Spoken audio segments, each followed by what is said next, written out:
Buenas tardes a todos, soy Lucía Vallejo Trejo. En esta oportunidad vamos a ver la clase con la siguiente temática. Voy a compartir la pantalla, si podemos comenzar. Perfecto. Bueno, el tema que nos convoca hoy es epidemiología de la obesidad y políticas sanitarias en el mundo. Me gustaría comenzar esta clase con un postulado de la OPS, que va a marcar un poco el espíritu de la conversación que vamos a tener en esta y en otras clases, ¿sí? Lo primero que me gustaría resaltar es que las tasas de obesidad casi se han triplicado desde 1975 y han aumentado casi 5 veces en niños y adolescentes, afectando a personas de todas las edades, de todos los grupos sociales, en la región de las Américas y en el mundo. Y me gustaría que reflexionemos sobre la importancia y el desafío que vamos a tener como profesionales de la nutrición para diseñar programas, propuestas y políticas que redoblen las apuestas, ya que es una pandemia que no se la está pudiendo frenar a lo largo de los años, muy al contrario, aumenta y avanza a pasos agigantados. Vamos a ver un poco el comportamiento de la obesidad en el mundo. Los países que mayores niveles de obesidad tienen son Estados Unidos, México, Nueva Zelanda, Australia, el Reino Unido. Y en América Latina, en América tenemos un mapa que a simple vista uno lo ve bastante en rojo, donde en América del Sur, Argentina, Uruguay y Chile lideran el ranking, en América Central lo es México, y en América del Norte, Estados Unidos y Canadá. Estos son datos aportados por la Organización Panamericana de la Salud. Un tema no menor que agravó la pandemia de la obesidad fue la pandemia por COVID. Cuando interactúan dos pandemias al mismo tiempo, en el mismo momento, se denomina ese fenómeno sindemia, con lo cual nosotros estuvimos atravesando un periodo de sindemia en donde la SAM presentó un informe, la Sociedad Argentina de Nutrición, de una encuesta que realizó a las personas durante el aislamiento, que se titula Hábitos durante el aislamiento social por la pandemia de COVID-19 y su impacto en el peso corporal. Tanto estos informes como todos los que vamos a abordar en la clase van a estar dentro del material complementario para que después ustedes los lean en profundidad. Aquí vamos a ver los topics más importantes. Y me parecía bueno tocarlo a este tema, ya que de hacerse futuras encuestas, los números en obesidad seguramente van a estar mucho más alterados como consecuencia de esta sindemia que vivimos. Algunos puntos importantes. De acuerdo al estudio realizado sobre la base de una encuesta de 5.635 personas, el 69% de los encuestados se reconoció comiendo ante una o más emociones investigadas. Dos de las emociones que fueron reportadas con una frecuencia muy superior al resto fueron la ansiedad y el aburrimiento, ¿sí? Y 6 de cada 10 mencionaron el aumento de la ingesta de alimentos y bebidas y la disminución de la actividad física como las principales causas del aumento de peso. Los cambios más frecuentes en la alimentación fueron el picoteo entre comidas, que el picoteo es algo que se asocia mucho a la ansiedad y el aburrimiento, y la ingesta de porciones abundantes de comida, así como una alimentación menos saludable y menos equilibrada.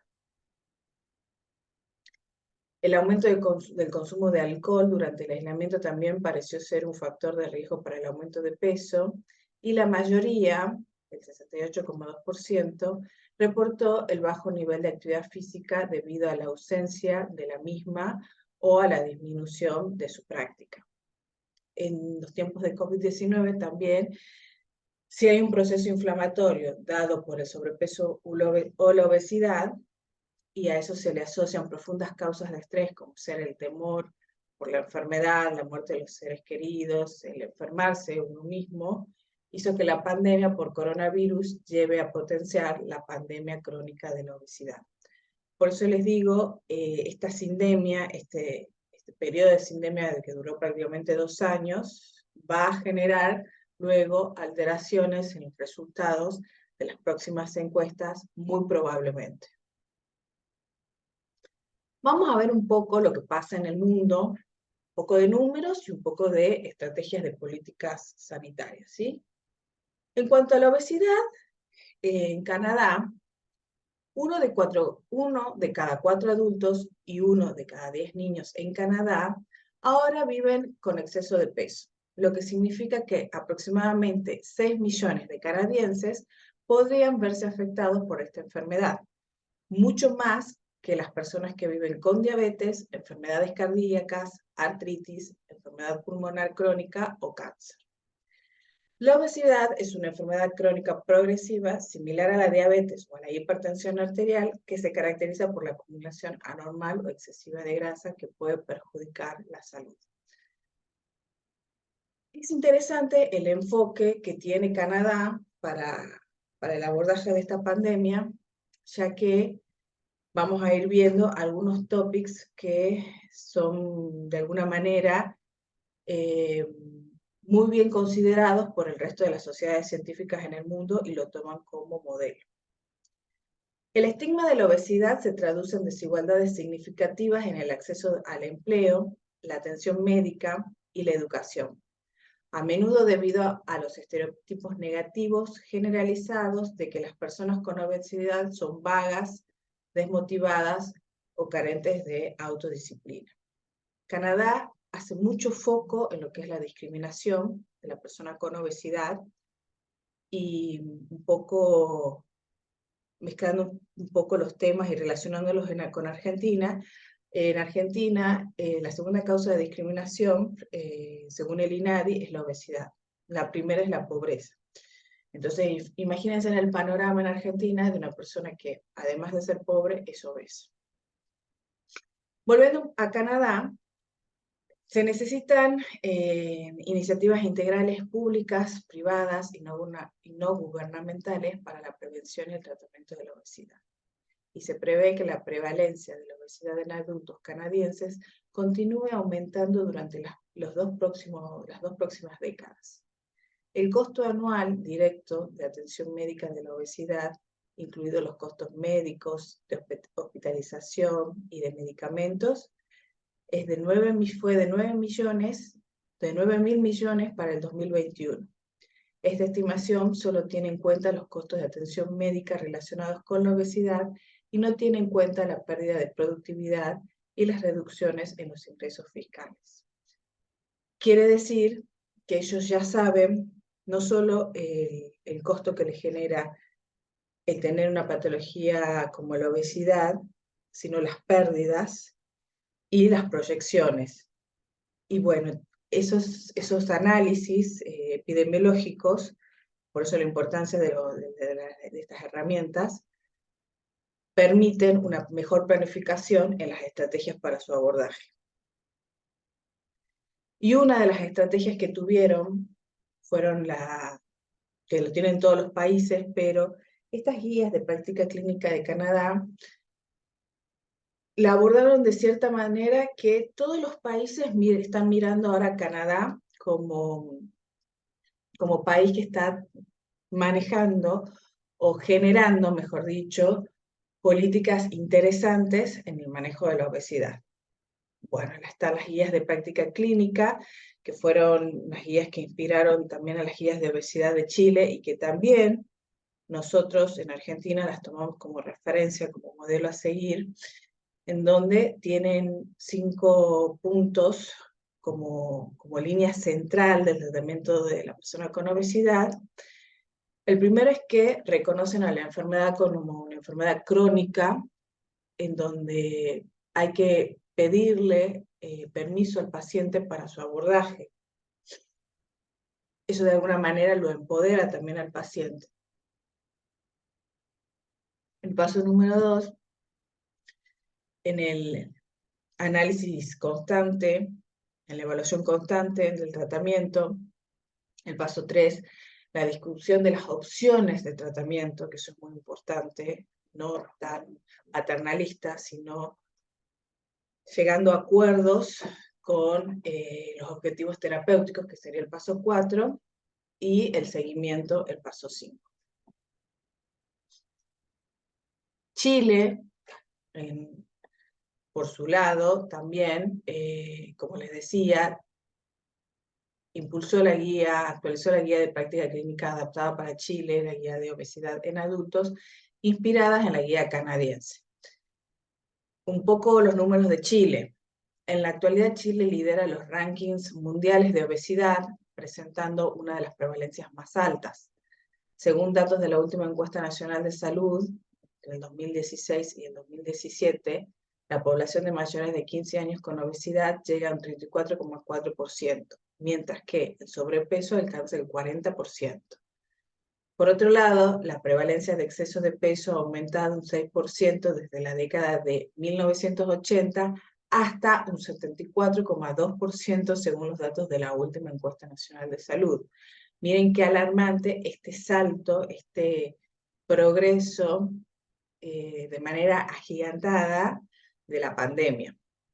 Entonces, bueno, como les comentaba, actualizan la guía de práctica clínica para el manejo de la obesidad en adultos, inspirada en la guía canadiense, que lo que buscó, entre sus principales objetivos, era proponer cambios en el enfoque del manejo de la obesidad como una enfermedad crónica y para mejorar los desenlaces de salud centrados en el paciente, en lugar de enfocarse en la pérdida de peso como principal y único objetivo. Bueno, estos serían algunos números de algunos países que podemos tomar como ejemplos o como lecciones de aprendizaje de cómo les estuvieron yendo, que ya tienen mediciones concretas. Y me gustaría pasar ahora a algunas estrategias, más que hablar de números de obesidad, sino las estrategias que se implementan. Vamos a tomar dos o tres países en el mundo para evaluar, o mejor dicho, para abordar la pandemia de la obesidad. Vamos a ver ahora un análisis de la implementación de las políticas y programas para la prevención de la obesidad infantil en Estados Unidos y América Latina. Lo que buscamos a través de este análisis es comprender las causas del éxito de Estados Unidos y los países latinoamericanos en la implementación de políticas y programas contra la obesidad e identificar oportunidades de mejora aplicando los principios de la ciencia de la implementación. Esto es una ciencia, una metodología que busca generar un análisis de estos programas, pero nos vamos a centrar más bien en los resultados, no en cómo opera. Se seleccionaron 12 estudios de comparación de casos. Uno fue el etiquetado frontal en los envases de alimentos, como México y Chile, y dos, los programas de calles abiertas y calles para el juego de Colombia y Estados Unidos. Bien, vamos a hablar un poco del etiquetado frontal de advertencia en los envases. Uno de los principales objetivos que tiene el etiquetado es ayudar a los consumidores a seleccionar mejor los alimentos y mostrar o aumentar la transparencia del valor nutricional de los mismos. La crítica que se le hacía al antiguo etiquetado era de que al ser una tabla, no todo el mundo puede interpretar una tabla, la letra era muy chica, los términos eran muy técnicos, y eso no ayudaba al consumidor para definirse si comprarlo o no, más bien se guiaba por si era rico, le gustaba o no. Entonces, se considera fundamental para que los consumidores identifiquen rápidamente los alimentos ultraprocesados y bebidas con azúcares añadidos o nulo valor nutricional, así como los alimentos ricos en grasas saturadas, trans y sodio. ¿Sí? Bueno, y se confía que esta medida empodere a los consumidores para que reduzcan el consumo de alimentos y bebidas obesogénicas y contribuyan a prevenir las enfermedades no transmisibles relacionadas con la dieta. Es decir, informarlo, que el consumidor tome decisiones informadas en base a la composición nutricional del producto, ¿sí? Vamos a ver lo que pasó en Chile un poco. Ahí tienen a la derecha una línea de tiempo de cómo cómo se van dando este proceso de ley sobre la composición de los alimentos y su publicidad, es decir, la ley del etiquetado de alimentos en Chile, que fueron como los pioneros, comenzaron en el 2007, con el objetivo de mejorar la salud de toda la población, especialmente en los niños. Estos son procesos largos que requieren muchas instancias, como ustedes sabrán y como lo hablaremos en la próxima clase, en nuestro país, ¿sí? Cómo se van dando las cosas para que una medida de una política sanitaria se convierta en ley. Bueno, y esta política consiste en la colocación en el frente del envase de una de las etiquetas octogonales de color negro, similares a las señales del cartel PARE, que advierten al consumidor de los alimentos envasados que tienen altas concentraciones elevadas. Se toman 4 nutrientes. Perdón, se toman azúcares, grasas, sodio y calorías, ¿sí? 4 variables. La ley también regulaba qué alimentos podrían ofrecerse en las escuelas y prohibía la publicidad de alimentos no saludables dirigidas a menores de 14 años. Eso es todo un área también que no vamos a tocarla acá, pero sí va a haber seguramente material complementario de la publicidad, cómo regular la publicidad. Con respecto a los resultados que obtuvo Chile, un año después de la entrada en vigor del sistema de etiquetas, el cumplimiento de la industria era absolutamente mayoritario. El 95% de las bebidas y alimentos envasados que debía incluir la etiqueta efectivamente la incluían. En cuanto a los consumidores, alrededor del 60% afirmaron que tenían en cuenta el etiquetado en sus decisiones sobre la compra de alimentos. Estos resultados fueron independientes del nivel educativo, ¿sí? Eso es muy importante, ese dato que pudieron recabar. Se demostraron que el sistema de etiquetados había mejorado la percepción y el conocimiento de los alimentos entre los consumidores. Disminuyó la compra de bebidas y alimentos poco saludables, y la industria introdujo algunas reformulaciones para reducir el nivel de azúcar y sodio en ciertos productos, como lo eran las bebidas azucaradas y los quesos respectivamente. Quiere decir que dando la información precisa y concreta al consumidor, el consumidor puede tener una mejor decisión sobre la compra.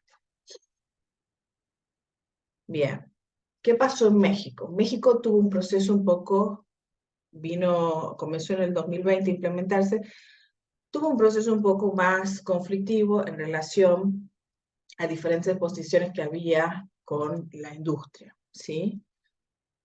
Hay mucha bibliografía sobre el tema, solo que acá vamos a ver cuáles fueron los agentes claves y las estrategias de promoción que se utilizaron para poder llevar a cabo esta propuesta, y se identificaron 6 factores que facilitaron la reforma del sistema de etiquetado en México.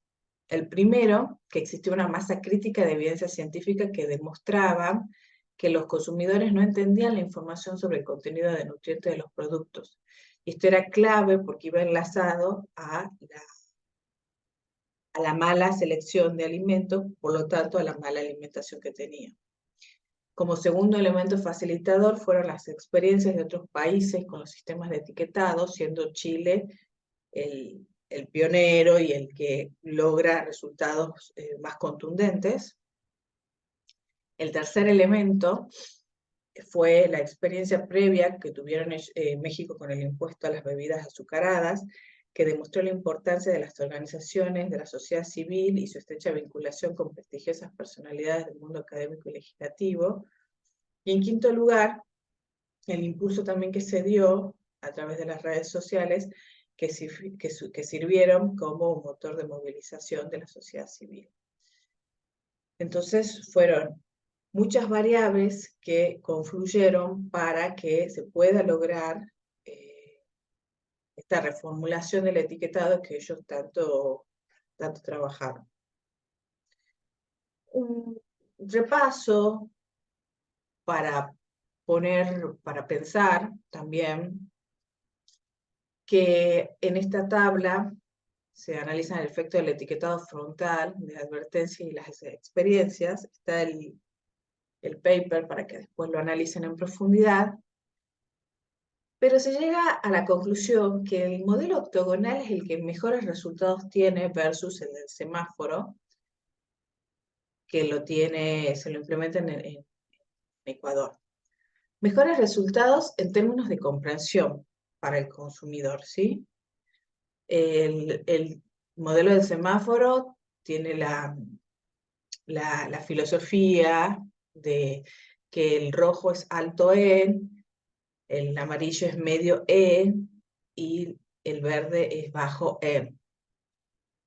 No obstante, si bien uno podría decir que es fácil de entender porque estamos muy familiarizados con los colores del semáforo, da mejores resultados a la hora de la comprensión los modelos octogonales, que es el que tenemos también implementados en nuestro país.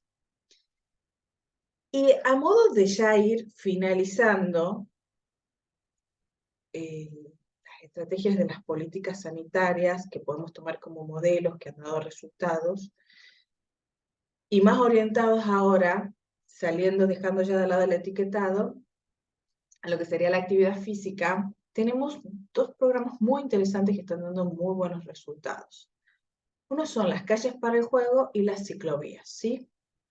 Son programas muy prometedores, que son intervenciones comunitarias, en las que las calles principales de los barrios se cierran temporalmente al tráfico vehicular para crear espacios libres y seguros destinados exclusivamente a la actividad física recreacional. Estos programas ofrecen a los niños y sus familias un entorno adecuado y seguro para diversas actividades. En San Francisco tenemos las calles de juego, que son organizaciones, los organizadores comunitarios de las calles para el juego deben ofrecerles materiales o recursos para al menos 3 programas de actividad física, uno de los cuales debe estar pensado para personas con movilidad reducida y otro para crear lazos con la comunidad. La metodología de estos programas, o de este programa, se evaluó los procedimientos y permitieron identificar los puntos fuertes y débiles, su cobertura, su sostenibilidad o mantenimiento, utilizando algunos cuestionarios como sistemas de observaciones de juego y recreación para observar a los participantes. Se evaluaron los resultados para conocer el uso y actitudes de los participantes hacia las actividades de las calles para el juego y se comparó el uso del espacio antes de la actividad, al inicio del estudio, con su uso durante la actividad, es decir, en la fase del tratamiento, y ambas situaciones con un tercer comparador, un grupo de barrios sin tratamiento cuyos datos demográficos, desigualdades de salud y existencia de instalaciones recreativas, eran similares a los barrios que funcionaban para las calles para el juego. Esto después lo pueden leer con mayor profundidad, pero orientándonos un poco a los resultados, que es lo que nos interesa. En cuanto a la cobertura, se descubrió que los miembros de la comunidad que participaban en el programa eran más jóvenes y más diversos racial y étnicamente. Sobre todo los latinos que los de los barrios comparados. El programa trajo las familias con los niños pequeños y adultos mayores, aunque los evaluadores observaron que los adultos tenían un comportamiento más sedentario que los niños. También descubrieron que las calles para el juego no eran utilizadas por los adolescentes y preadolescentes a los que a los principios estaban dirigidos. Y en cuanto a la eficacia, vieron que la actividad física intensa se triplicó de un 11.5% a un 35%, y que al término del programa, el 93% de los participantes coincidía en que la iniciativa había fortalecido a la comunidad.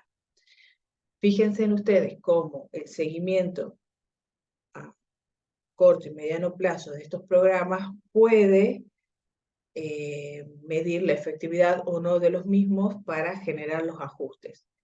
En el caso de que este artículo también comentaba de por qué no adherían los preadolescentes o adolescentes, es porque aparentemente la palabra juego era algo que lo asociaba mucho a la población infantil, con lo cual ellos no adherían a esos programas. Bien. Ahora, todas estas herramientas, lo que busca por ejemplo, la Organización Mundial de la Salud o la OPS, es fomentar, crear planes. Por ejemplo, este es el Plan de Acción para la Prevención de la Obesidad de la Niñez y la Adolescencia, en donde estos planes instan a aplicar políticas fiscales como impuestos sobre las bebidas azucaradas y los productos con alto contenido calórico y bajo contenido nutricional. La reglamentación de la publicidad y el etiquetado de los alimentos, el mejoramiento de los ambientes escolares de alimentación y la actividad física, y la promoción de la lactancia materna y la alimentación saludable. Todas estas son propuestas que nacen de estos planes y que de alguna manera lo que busca tanto OMS como OPS es llevar un monitoreo de indicadores de obesidad infantil y adolescentes, y también herramientas que permitan informar a los países cuáles son las estrategias que están pudiendo implementar, cuáles son las que todavía no, para que los países empiecen a tomar modelos y puedan ver las lecciones aprendidas en los países para ver cuáles se pueden imitar y cuáles no. Lamentablemente la página no está actualizada, pero como herramienta de monitoreo de una política sanitaria está muy bien pensada. Ahora volvemos a las ciclovías, que en realidad este era el tema que seguía, pero una vez que hablamos de las calles para el juego, San Francisco, con muy buenos resultados para la comunidad, las ciclovías también parecen ser otra herramienta interesante para el abordaje, digamos, como estrategia del abordaje de la obesidad. Lo que tiene estas ciclovías que también buscan cerrar o generar circuitos para estimular el uso de la bicicleta de manera recreacional. Por lo general son los domingos o los días festivos, que son programas que llegan sobre todo a los niños y adolescentes de clase socioeconómica media y baja, sin desigualdades por razón de género. Y cuando se implementan estos programas, casi todos los encuestados dijeron que habían participado en el programa con sus padres u otros miembros de la familia, con lo cual se busca que la familia como que se contagie la actividad para todo el núcleo familiar, porque siempre el chico lleva un adulto, y así vamos logrando que más miembros de la familia entren en movimiento. Y al preguntarles por las actividades, que también incluían caminar, patinar y correr, la mayoría de los jóvenes dijeron que para ellos la actividad principal era andar en bicicleta. Pero ven que también tiene otros programas, subprogramas de actividad que no requieren sí o sí andar en bicicleta. La eficacia del programa solo se ha evaluado en estudios transversales que muestran que los usuarios habituales que participaban en el programa cumplen más las recomendaciones de hacer 60 minutos diarios de actividad física los domingos y que hacen menos actividades sedentarias que las personas que no participaban en él o que lo hacen solo de manera esporádica. Bueno, como para ir cerrando, vamos a dejar de compartir la pantalla. Como para cerrar un poco esta pequeña introducción, que vamos a seguir hablando, por supuesto, en la otra clase sobre las políticas sanitarias y la obesidad, ¿qué es lo interesante? Primero, de mostrarles de que todos los programas que ustedes pueden hacer desde sus lugares de trabajo, sea la charla, el taller, la clase de actividad física, tienen que ser enmarcados dentro de programas, no de actividades aisladas, que eso después lo vamos a ver más adelante seguramente en el transcurso de la especialidad, como armar programas, y deben ser evaluados. Se debe evaluar el impacto. Todo se puede medir. Y lo que no se mide no se puede gestionar. Quiere decir, lo que yo no mido, no sé qué es lo que sucede. Por lo tanto, no sé si funciona, no funciona. Y muchas veces por no medir se dan de baja algunos programas muy interesantes, que en realidad no es porque el programa sea malo, sino porque no ha podido ser llevado de modo correcto o no se han detectado esas red flags de por qué no avanzaban. Y uno piensa y dice, bueno, no sé por qué la gente no viene. Bueno, el análisis del programa, de la implementación, de los procedimientos y de los resultados permite conocer el por qué la gente va o por qué la gente no va, por qué gusta o por qué no gusta, ¿sí?